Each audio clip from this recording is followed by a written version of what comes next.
Hello friends, welcome back to my YouTube channel nursing study point 2512। आज से हम अपना एक नया टॉपिक स्टार्ट करने वाले हैं जिसका नाम और सबका फेवरेट भी होता होगा पीडियाट्रिक्स नर्सिंग या फिर चाइल्ड हेल्थ नर्सिंग। ठीक है, उसमें हम डिफरेंट टॉपिक्स के बारे में पढ़ेंगे। जैसे सबसे पहले इंट्रोडक्शन होता है, उसके बाद में कैसे कैसे बच्चे की ग्रोथ होगी, डेवलपमेंट होगी, किस तरीके से वहाँ पर आप लोग अर्ली न्यूबॉर्न केयर देते हैं, रेस्पिरेटरी डिस्ट्रेस सिंड्रोम ARDS और अदर कोई एयरवे प्रॉब्लम्स हैं तो वहाँ पर आप लोग किस तरीके से वहाँ पर उसको ट्रीटमेंट करोगे और वहाँ पर आप लोग ट्रीटमेंट के साथ में पेशेंट की केयर करते हैं। तो आज से हम अपना पीडियाट्रिक्स को शुरू करेंगे। ठीक है, चलिए आज हम पीडियाट्रिक के बारे में अच्छे से डिस्कस करते हैं पहले। ठीक है ना, चलिए। होता क्या है एक्चुअल में paediatrics,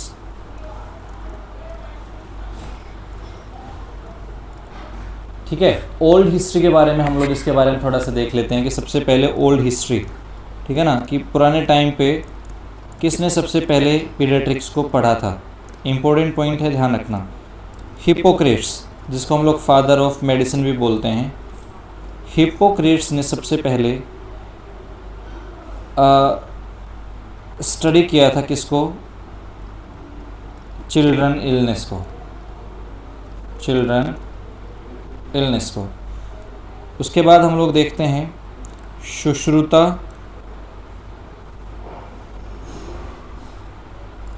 and Charak, Sushruta and Charak. इन्होंने क्या किया था, इन्होंने ना कंप्लीट इलनेस एंड जो सर्जरी होती थी उनके बारे में क्या किया था, कंप्लीट स्टडी की थी। ये बहुत ओल्ड टाइम पे था, ये 500 से लेकर के 1500 तक। उसके बाद फिर हम लोगों जो हमारे जो मॉडर्न जो पीडियाट्रिक आती है, ठीक है ना, उसके बारे में हम लोग देखते हैं मॉडर्न पीडियाट्रिक। ठीक है ना, देखो होता क्या है, सबसे पहले इसके बारे में डिस्कस किया गया था 1545 में। ठीक है ना, तो एक ऑथर होते थे थॉमस फेरे, या आप लोग इनको डॉक्टर भी बोल सकते हैं क्योंकि इन्होंने ही बुक्स के बारे में लिखा था। ठीक है ना, बुक ऑफ चिल्ड्रन,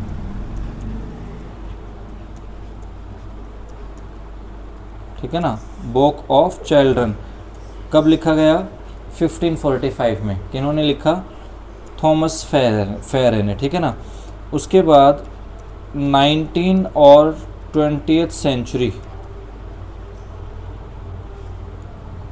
ठीक है, 19th और 20th सेंचुरी में एक अमेरिकन पर्सन आए जिनका नाम था अब्राहम जैकोबी। ठीक है, अब्राहम जैकोबी। ठीक है ना, इन्होंने क्या किया था, इन्होंने कंप्लीट पीड्स को ही बदल के रख दिया था। ठीक है ना, इन्हीं को ही बोला जाता है father of paediatric, father of paediatric. इन्होंने क्या किया था, जनरली इन्होंने paediatric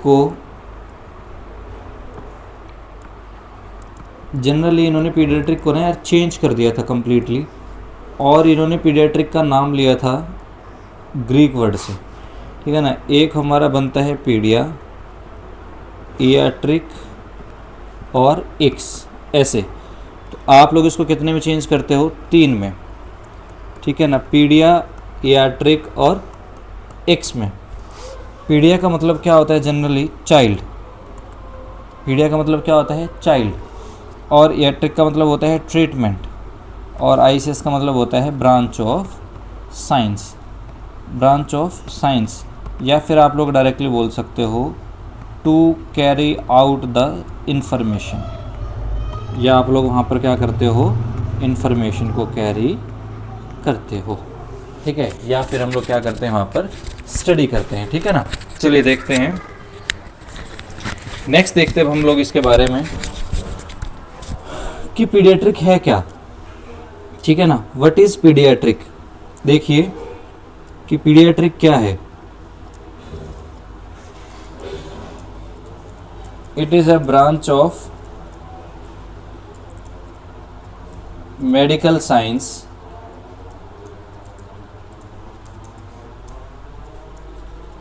in which we provide comprehensive care to the sick child। किसको प्रोवाइड करते हैं? कॉम्प्रिहेंसिव केयर, सिक चाइल्ड को हम लोग कॉम्प्रिहेंसिव केयर वहाँ पर प्रोवाइड करते हैं। ठीक है ना, इतना आप लोग समझ लो। ठीक है, comprehensive care to the child.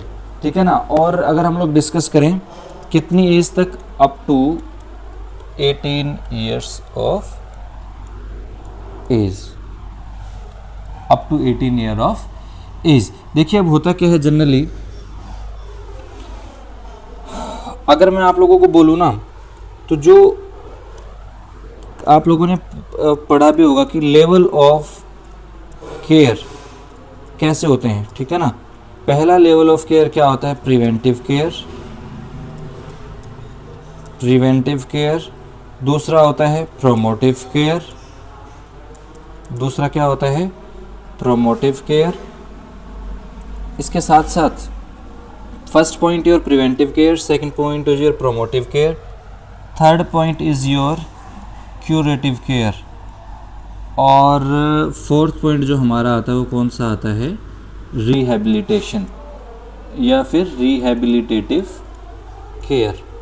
हम लोग जो पीडियाट्रिक में किसी बच्चे का हम लोग बोलते हैं कि कॉम्प्रिहेंसिव ट्रीटमेंट, हम कॉम्प्रिहेंसिव किसी पेशेंट को हम लोग ट्रीटमेंट देते हैं, तो वहाँ पर कितने पार्ट बनते हैं? पहला promotive care, first preventive care, second promotive care, third one is your curative care and the last one is your rehabilitation या rehabilitative care. Now comes with age of pedia, कि पीडिया में जिस भी बच्चे का आप लोग केयर करोगे, ठीक है ना, तो वहाँ पर आप लोग एज कैसे डिवाइड करते हो? जो डेवलप्ड कंट्री हैं वहाँ पर एज कितनी मानी जाती है? पीडियाट्रिक 16। और जो डेवलपिंग कंट्री है, जैसे इंडिया क्या है? एक डेवलपिंग कंट्री है। ठीक है ना, क्या कंट्री है ये? डेवलपिंग कंट्री है। और यहाँ पर एज कितनी मानी जाती है? 18 साल मानी जाती है पीडियाट्रिक्स में।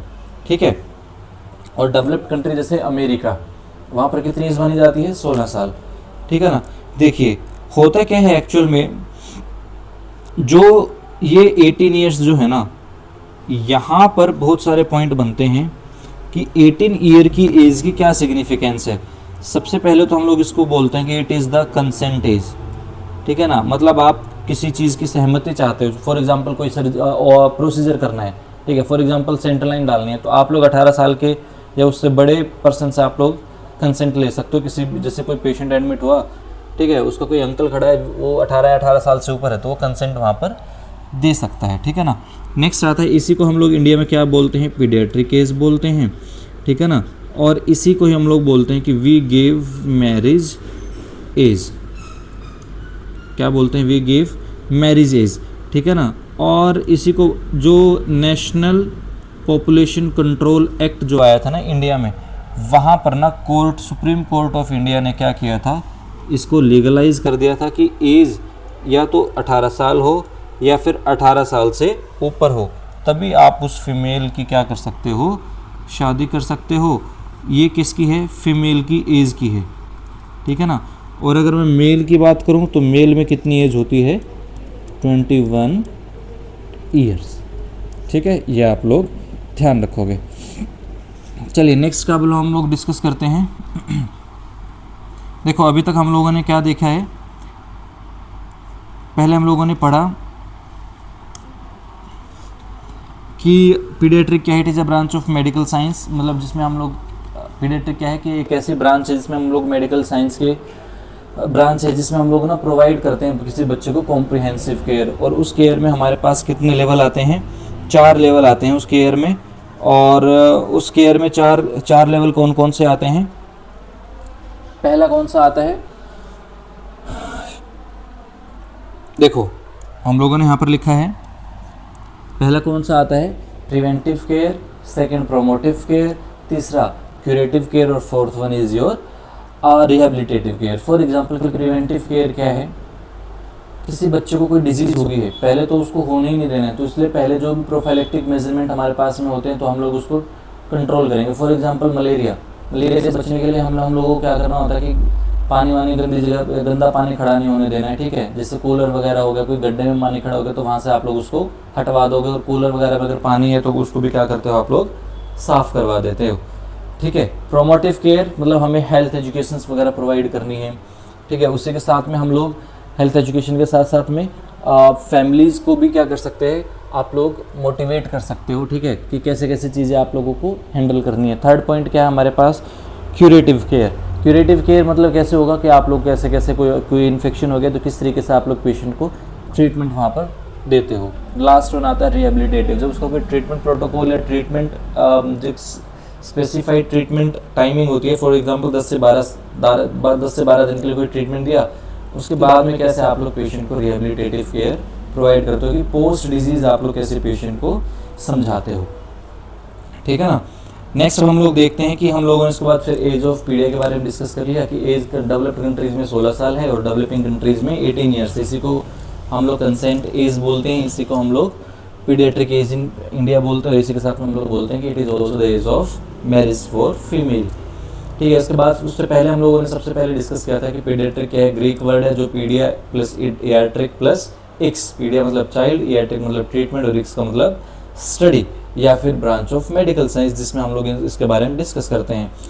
और हिपोक्रेट्स ने सबसे पहले डिजीज़ के बारे में या बच्चों को स्टडी करना शुरू किया था। और कंप्लीट इलनेस और सर्जरीज के बारे में किसने डिस्कस किया, फिर सुश्रुता और चरक ने, ठीक है। और एक इम्पोर्टेंट पॉइंट यहीं पर हम लोग देख लेते हैं, और फिर मैंने आप लोगों को मॉडर्न फादर ऑफ पीडियाट्रिक लिखवा दिया, अब्राहम जैकोबी, जिन्होंने पूरे पीडियाट्रिक्स को ही बदल के रख दिया था, तो इसलिए उनको फादर ऑफ मतलब बदल के कैसे रख दिया, उन्होंने एक स्पेशलाइजेशन उसको क्रिएट कर दिया कि एक स्पेशल फील्ड है ये, तो आप लोग जैसे पीडियाट्रिशियन बनते हैं तो एक स्पेसिफिक उसको नाम दे दिया गया, ठीक है। ऐसे ही 1545 में, ठीक है ना, थॉमस फेरी ने एक बुक लिखी थी वॉक ऑफ चिल्ड्रन, जिसमें उन्होंने डिजीज़ के बारे में डिस्कस किया था, ठीक है ना। एक इम्पोर्टेंट पॉइंट और आप लोग याद रख सकते हो,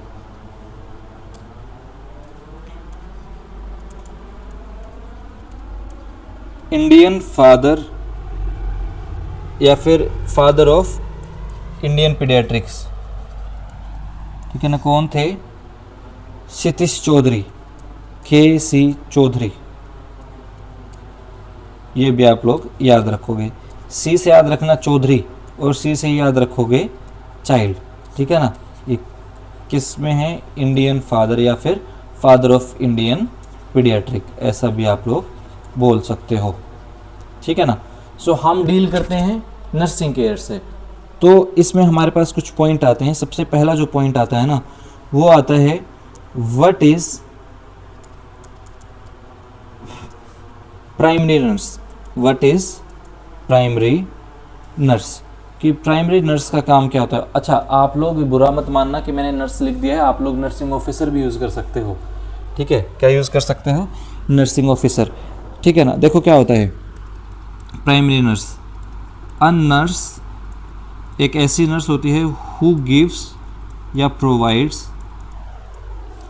complete care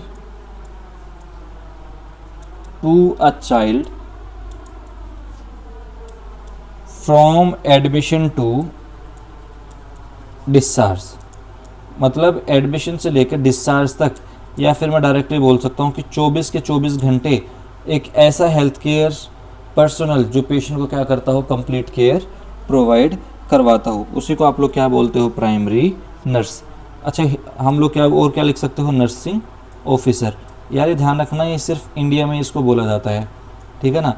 otherwise other countries में आप लोग जाओगे ना, ठीक है ना, अदर कंट्रीज़ में आप लोग जाते हो तो वहाँ पर जनरली क्या लिखा जाता है, रजिस्टर्ड नर्स और रजिस्टर्ड मिडवाइफ्स, ठीक है। फॉर एग्जांपल जैसे मेरा नाम राहुल है तो हम लोग क्या लिखते हैं, RN राहुल, ठीक है। ये भी बड़ा अच्छा लगता है यार, RN, VRN, ठीक है ना, अच्छी बात है ये। बट इंडिया में नाम चेंज कर दिया nursing officers. Nursing officer generally कोई बोलता नहीं है, कोई ब्रदर बोलता है मेल्स को, कोई सिस्टर्स बोलता है फीमेल को, ठीक है। और अगर गवर्नमेंट हॉस्पिटल्स की बात करते हैं तो कहीं कहीं पर मास्टर जी बोल देते हैं, विच इज़ वेरी रिडिकुलस, जो अच्छा नहीं लगता, ठीक है ना। चलिए इससे मूव ऑन करते हैं हम लोग। नेक्स्ट हम लोग बात करते हैं रेफरल यूनिट। नेक्स्ट पॉइंट आएगा हमारा रेफरल यूनिट कि कैसे एक फॉर एग्जांपल कि सीएचसी पे कोई बच्चा आया है, कम्युनिटी हेल्थ सेंटर पे आया है, तो आप लोग उसका कौन सा रेफरल यूनिट मानते हो? उसको हम लोग प्राइमरी यूनिट बोल देते हैं कि यहाँ पे ये प्राइमरी यूनिट है, यहाँ पर अगर केयर नहीं मिलता है तो you will transfer to the second level या सेकेंडरी यूनिट बोल देते हो, जैसे डिस्ट्रिक्ट हॉस्पिटल में हम लोग रेफर कर देते हैं, ठीक है ना। तो लिखते हैं हम लोग रेफरल यूनिट, ठीक है। तो जो फर्स्ट रेफरल यूनिट होती है ना, मान लो कि कोई पेशेंट क्या है सब सेंटर या पीएचसी में गया था, ठीक है ना, सब सेंटर और पीएचसी में गया था, तो वहाँ से पहले कहाँ शिफ्ट किया जाता है उसको? कम्युनिटी हेल्थ सेंटर में, ठीक है ना। सेकंड रेफरल यूनिट कौन सा होता है? डिस्ट्रिक्ट हॉस्पिटल, डिस्ट्रिक्ट हॉस्पिटल, जिसको आप लोग सिविल हॉस्पिटल भी बोल सकते हो, ठीक है ना। This is your first referral. Third referral कि हम लोग बात करते हैं थर्ड रेफरल, या जिसको आप लोग क्या बोलते हो? Tertiary care. अरे क्या बोल सकते हैं आप लोग उसको? टर्सरी केयर यूनिट, ठीक है ना, जिसको हम लोग बोलते हैं सुपर स्पेशलिटी ब्लॉक्स, ठीक है ना। जैसे फॉर एग्जांपल एम्स, पीजीआईज हो गए, जैसे पीजीआई चंडीगढ़ हो गया, पीजीआई रोहतक हो गया, ठीक है। इसके अलावा सफदरजंग हो गया, ठीक है ना। उसके अलावा आता है यार मौलाना आज़ाद मेडिकल कॉलेज मैमसी, जिसके साथ में लोकनायक हॉस्पिटल, जीबी पंत, ठीक है ना, डेंटल साइंसेस का है मेड्स, और गुरु नानक आई सेंटर जीनेक, ठीक है ना। ये 4 हॉस्पिटल आते हैं मैमसी के साथ में जो बड़े फेमस हैं। ऐसे ही और आते हैं हमारे पास में निमहांस, ठीक है ना, अगर कोई न्यूरोलॉजिकल और साइकेट्रिक प्रॉब्लम से सफ़र कर रहा है तो निमहांस, ठीक है ना, national institute of mental health and neurological science, ठीक है। उसके अलावा एक और आता है हमारे पास में जिपमर, ठीक है, जो पुडुचेरी में है। इस तरीके से ऐसे जो स्पेशलाइज, जिसमें कंप्लीट केयर, इसमें हर तरीके की सर्जरी होती हो, वहाँ पर हम लोग पेशेंट को क्या कर सकते हैं? रेफ़र कर सकते हैं, ठीक है। चलिए these are the referral unit, ठीक है ना। कुछ अब हम लोग फादर्स के बारे में डिस्कस कर लेते हैं, या फिर हम लोग बोलते हैं कि जो नर्सिंग फील्ड में किस किस चीज़ को आप लोगों ने डिस्कवर किया, या फिर हम लोग बोलते हैं कि फॉर एग्जांपल माइक्रोबायोलॉजी पढ़ रहे हो तो सबसे पहले माइक्रोबायोलॉजी की स्टडी किसने करी थी, तो उनके हम लोग मेन नाम लिखेंगे, ठीक है ना। चलिए लिख लेते हैं। अब हम लोग हेडिंग डाल देते हैं हम लोग पीडियाट्रिक।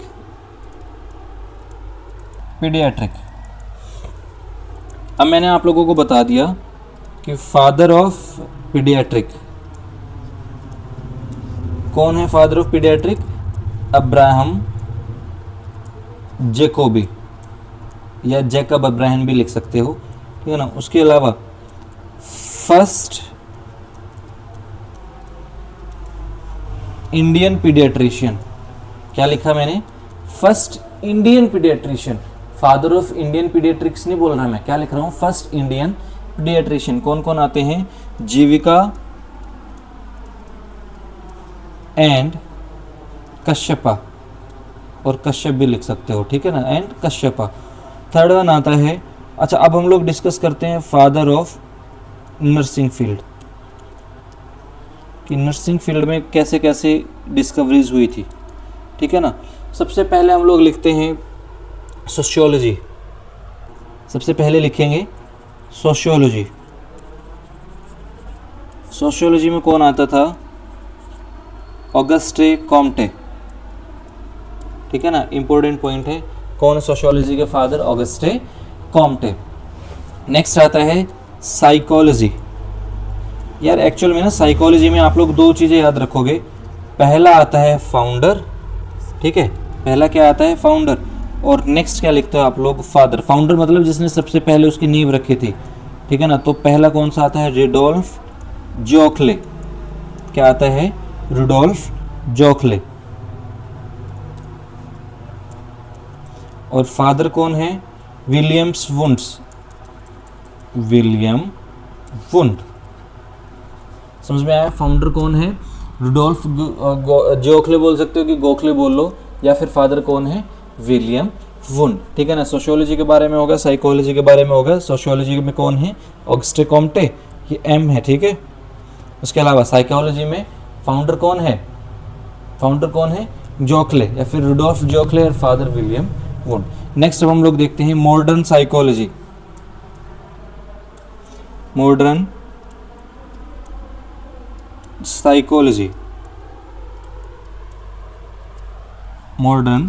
साइकोलॉजी, ठीक है। सिगमंड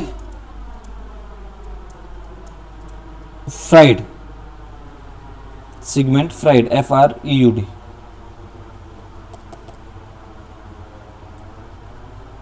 ठीक है ना। नेक्स्ट हम लोग बात करते हैं माइक्रोबायोलॉजी की। सबको पता है Lewis pasture. Medicine Hippocrates, medicine का कौन है, हिप्पोक्रेट्स। नेक्स्ट, अच्छा स्टेथोस्कोप को किसने बनाया था सबसे पहले। देखो पहले तो बात हम लोग डिस्कस करते हैं कि क्या नर्सेज स्टेथोस्कोप को यूज़ कर सकते हैं। बिल्कुल करते हैं। अगर आपने किसी चीज़ में स्पेशलाइजेशन किया, for example critical care nursing का, फॉर एग्जांपल आप लोगों ने अपने बैचलर या यूजी या पीजी के बाद में आप लोगों ने स्पेशलाइज कुछ और कर लिया, जैसे पीडियाट्रिक नर्सिंग में आप लोगों ने अलग से स्पेशलाइजेशन कर लिए, तो आप लोग वहाँ पर ऑस्कल्टेट वगैरह करके देखते हो कि लंग साउंड कैसी हैं, एब्डोमिनल साउंड्स है कोई, ठीक है ना, क्रैप्स वगैरह तो नहीं है, रेल्स, वीजिंग, ब्रोंकाई, इनको सब आप लोग क्या कर सकते हो, सुन सकते हो। उसके अलावा ब्लड प्रेशर मॉनिटरिंग के लिए आप लोग क्या करते हो, उसको यूज़ कर सकते हो, ठीक है। तो ये सिर्फ गले में स्टेथोस्कोप डालने के बाद सिर्फ फ़ोटो खिंचवाना नहीं होता नर्सिंग का काम, आप लोग भी सीखते हो, ठीक है ना। तो अपना अकाउंटेबिलिटी को बढ़ाइए, अपनी डिग्निटी को बढ़ाइए आप लोग, ठीक है। जब तक आप लोग अपनी डिग्निटी को नहीं बढ़ाओगे, ठीक है, तो नर्सिस की वैल्यूज़ इंडिया में तो नहीं होनी, ठीक है। ऐसे दूर से चप्पल घसीटते हुए आना, ठीक है, सिर्फ सैलरी लेकर के निकल जाना, वो गलत बात है। So we have to improve our credibility, ठीक है ना। डिग्निटी हमारे हाथ में ही है, ठीक है। तो be sincere, be professional, be up to date regarding your work, ठीक है। चलिए लिखते हैं अब। स्टेथोस्कोप को किसने बनाया था, लेनेक्ट रेने, याद रखेंगे आप लोग, स्टेथोस्कोप को किसने बनाया था, लेनेक्ट रेने ने, ठीक है ना। IQ इंटेलिजेंट क्वेश्चन किसने बना दिया था ये वर्ड, एल्फ्रेड बिनेट, किसने दिया था ये, एल्फ्रेड बिनेट, याद रखेंगे आप लोग इतना। चलिए ठीक है, ये हमारे कुछ फादर्स थे जिनके बारे में हम लोगों ने क्या कर लिया है, स्टडी कर लिया है। उसके बाद आता है साइको सोशल थ्योरी,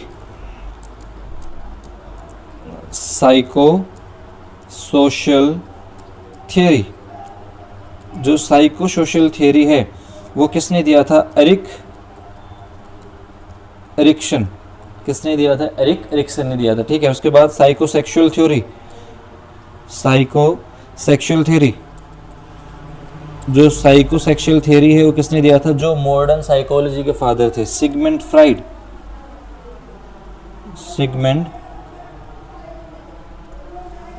ठीक है।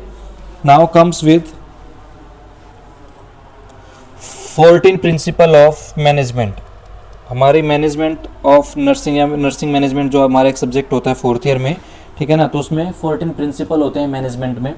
तो उसको किसने दिया था, 14 प्रिंसिपल ऑफ मैनेजमेंट किसने दिया था, हेनरी फयोल ने। बहुत बार क्वेश्चन पूछा जाता है भाई, ठीक है ना, हेनरी फयोल, क्वेश्चन मार्क। उसके बाद father of cell, Robert Hooke, father of cell और रॉबर्ट हुक कब दिया था, 1665 में। उसके बाद father of mitochondria,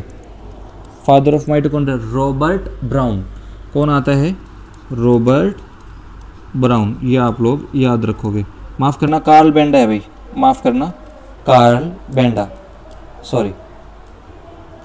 Karl father of nucleus, ठीक है ना, इसमें आते हैं भाई रॉबर्ट ब्राउन, ठीक है ना, Robert brown, sorry for the mistake. Father of bacteria, Robert Kock, ठीक है।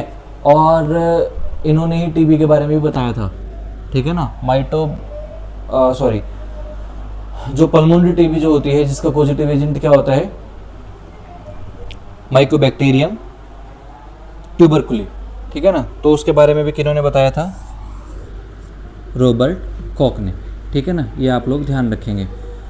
नेक्स्ट लिखेंगे फादर ऑफ पेनिसिलियम या penicillin, sorry, father of penicillin, सबको पता होना चाहिए, अलेक्जेंडर फ्लेमिंग,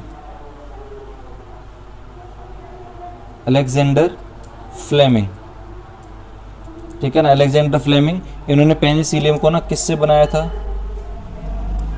फंगस से बनाया था, पेनिसिलियम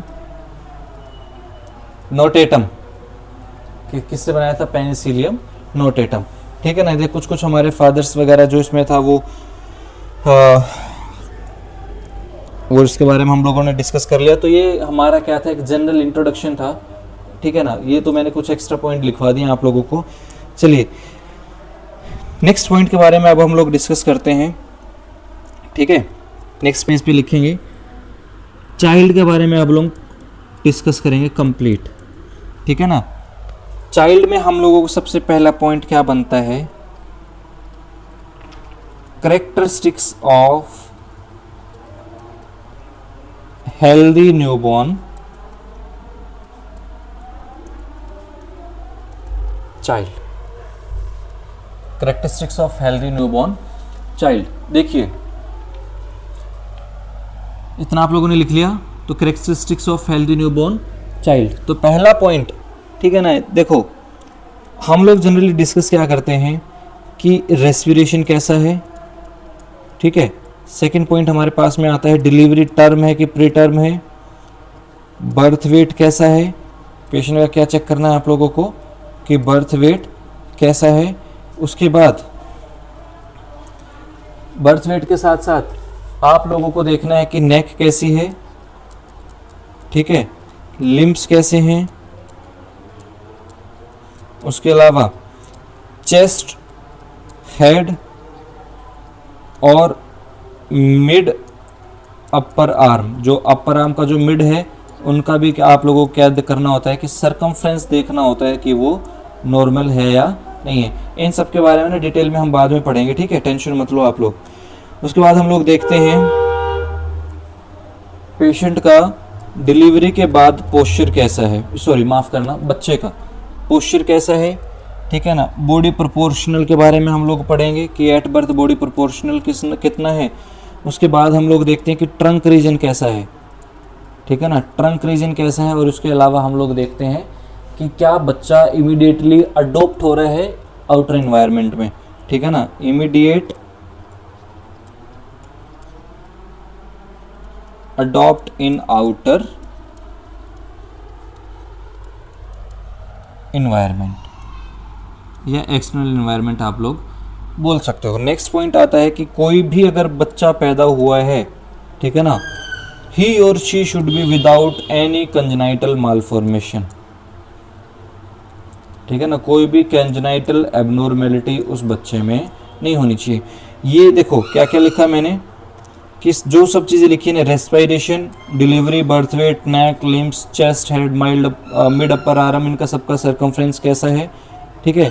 उसके अलावा next posture, body proportional, trunk मतलब हमारे चेस्ट वगैरह कैसा है, ठीक है। Immediate adopt in outer environment कर सकता है कि नहीं कर सकता है, और चाइल्ड विदाउट कंजेनाइटल एबनॉर्मेलिटीज है या नहीं है, ठीक है ना। उसके बाद फिजियोलॉजिकल कैरेक्टरिस्टिक्स, हमने और क्या पढ़ना है कि फिजियोलॉजिकल कैरेक्टरिस्टिक्स कैसी हैं बच्चे की,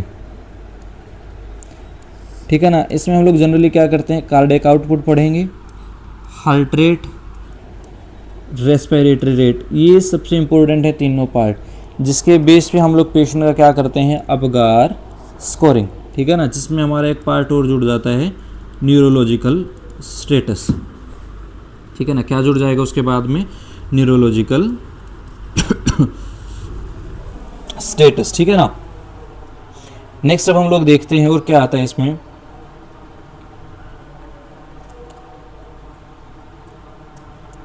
ये शायद आप लोगों को दिख नहीं रहा होगा, ठीक है ना, तो इस तरीके से आप लोग लिख सकते हो।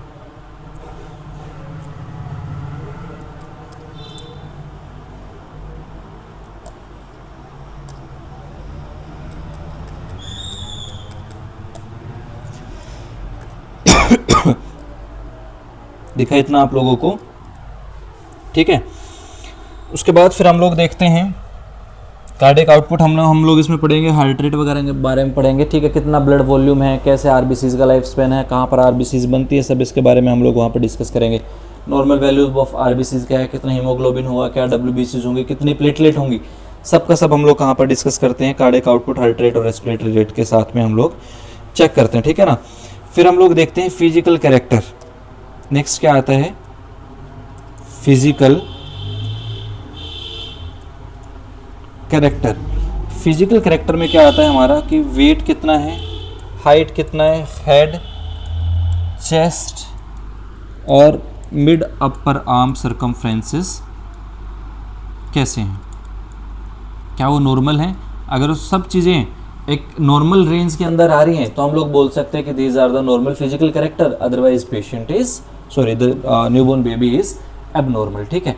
नेक्स्ट अब हम लोग देखते हैं वाइटल पैरामीटर्स, कि वाइटल पैरामीटर कैसे कैसे होंगे। तो वाइटल पैरामीटर में आप लोग क्या क्या चेक करते हो, सबसे पहले heart rate, respiratory rate, temperature और ब्लड प्रेशर, ये चारों भी कैसे होने चाहिए, वहाँ पर बिल्कुल एकदम नॉर्मल होने चाहिए, ठीक है। तो आज की क्लास में हमारा इतना ही डिस्कशन था। नेक्स्ट क्लास में मैं आप लोगों को कंप्लीट जो मैंने आप लोगों को अभी बोला है, ठीक है ना, चाइल्ड का characteristics of healthy newborn child, ठीक है ना, तो इसका कंप्लीट हम लोग क्या करेंगे, न्यूबॉर्न चाइल्ड के हेल्दी न्यूबॉर्न्स के कैरेक्टरिस्टिक्स के बारे में हम लोग डिस्कस करेंगे। और जो सबसे पहला जो पार्ट हमारा होगा, ठीक है ना, वो होगा हमारे पास में respiration. Thank you so much, बाकी फिर नेक्स्ट क्लास में डिस्कस करेंगे। Thank you.